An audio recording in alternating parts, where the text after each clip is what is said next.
Low blood pressure বা রক্তচাপ কমে গেলে অনেক সময় মাথা ঘোরা, দুর্বল লাগা, চোখে ঝাপসা দেখা বা হঠাৎ বসে পড়ার মতো সমস্যা হতে পারে। এমন হলে প্রথমেই আতঙ্কিত না হয়ে শান্তভাবে বসে পড়ুন বা শুয়ে পড়ুন এবং পা একটু উঁচু করে রাখুন। এতে রক্ত সঞ্চালন স্বাভাবিক হতে সাহায্য করে। এরপর ধীরে ধীরে 1 গ্লাস পানি বা লবণ মেশানো পানি পান করতে পারেন, কারণ শরীরে পানির অভাব থাকলেও ব্লাড প্রেশার কমে যেতে পারে। এছাড়া খেজুর, কিশমিশ বা লবণযুক্ত হালকা খাবারও উপকার দিতে পারে।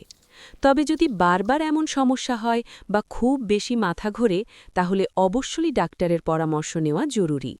তাই নিজের শরীরের যত্ন নিন এবং সুস্থ থাকতে নিয়মিত সঠিক খাবার ও পানি পান করুন। এমন সহজ স্বাস্থ্য টিপস পেতে আমাদের টোটকা চ্যানেলটি অনুসরণ করুন।